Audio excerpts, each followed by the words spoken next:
All right, Q&A again. Pastor Dowell, one flesh. In the beginning, says over there in Genesis, the second chapter, one flesh. Can you please explain to me this one flesh thing? And while going into a bunch of great detail, let me go ahead and hit this from this perspective right here, which is very truthful, but you have to really listen. You have to exercise a little independent thinking, a little self-autonomy, because when you are loaded up with religious biases, when you are loaded up with religious traditions, again, too many times more often than not, anytime something that comes to our ear that is allegedly new goes against the grain, I mean the literal grain of the way we have commonly believed. Can y'all listen to me just for a second? Truth is not truth until you get it.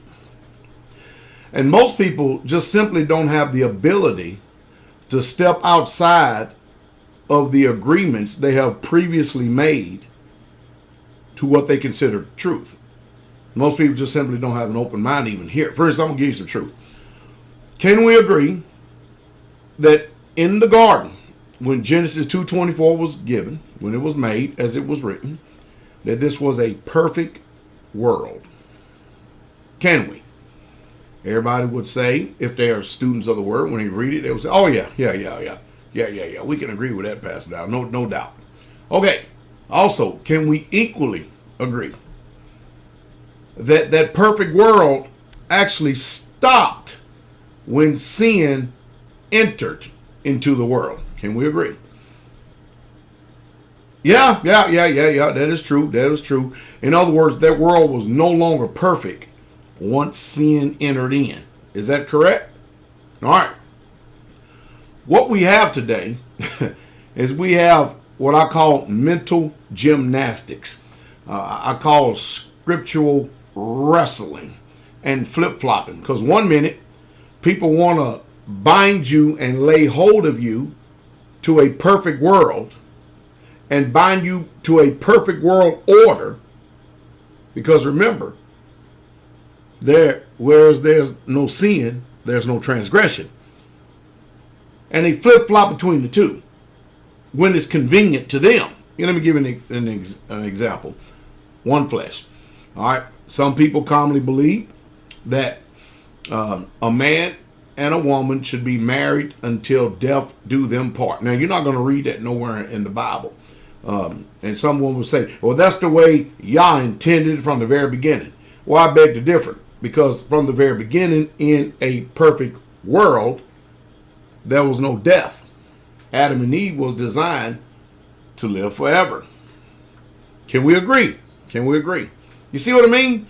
But see, whenever you have religious biases that start to come on, people can't, they are too prideful to agree with concrete truth because that weakens their position.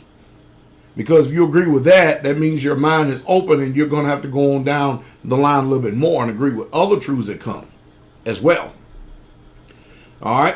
So, Paul said, as an apostle of Christ, which ain't none of these men today ever seen the Most High, never seen the Messiah. Paul said that a man can actually become one flesh with a whore. When he lays with a woman, he becomes one flesh. Now, are we to apply that same principle to the Genesis 2:24 passage that's given to us? Is that really truly the comprehension and understanding of it? Think for a moment. Because this is cleaving unto a wife, which basically, the Hebrew word for wife is Hebrew number 802, which is Ishaya, or wife, woman, female. Now, notice, it didn't say wife, it just says woman, wife. It's really a translation for woman. So, a man can become one flesh with wife, a man can become one flesh with concubine, and a man can become one flesh with a prostitute or a whore. Man, boy, this is rubbing against religious traditional grain and order, isn't it? And also, if it was intended that we were to continue to keep this the perfect order of things. Because remember, in the garden, there was no law, because righteous men, righteous women don't need no law. There's no law for righteousness. But since sin entered into the world, that changed the game. That changed everything. Therefore, we had to have laws given to us to regulate our behavior. Is that making sense? Sure it is. Sure it does. Sure, Christ said, let's go to the divorce issue. Moses wrote this precept because of the hardness of your heart. But from the beginning, it was not so. Meaning from the beginning, before sin came in.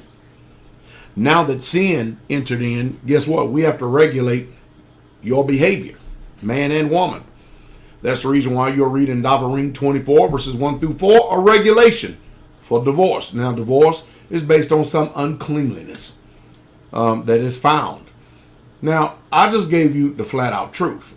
The flat-out truth. I'll give you another truth, too. The Most High Yah himself actually divorced the house of Israel. Think about that for a second. So, you see, there are a lot of things that we commonly believe today, or have believed as gospel truth, but on careful investigation, we find out something very critical has gone on. We have believed religious traditional lies above the word. You know, also from the very beginning, before sin entered into the world, we all walked around in our birthday suits. Just like little children do. You know, when little bitty children, 1.5, 2 years old, they walk around, you could put them all in a room naked and they wouldn't even know, because they too busy doing what they doing, because they got a pure mind, hadn't been tainted. So, if we going to apply that a man can only have one wife, because that's the way it was in the very beginning, we can also imply that, guess what? We can walk around in our birthday suits. In that, I mean, using the same logic, the same reasoning, the same modes of interpretation that they're using. Would that not be truthful, actual, and factual? Oh, no, we can't do it. Well, hold on then. We can't do it because, guess what? The Most High made provisions for the fall. We have a lot to learn. You know, he that have ears, let him hear. If you got ears, you'll hear what I'm saying. If you don't, ain't none of my business. I'm a presenter of truth. I carry a message, and I can only give you the truth. You'll know, everyone that hears me, they have the spirit of truth. You don't hear what I have to say, you don't have the spirit of truth. You don't have the Ruach HaKodesh. And that's just the truth.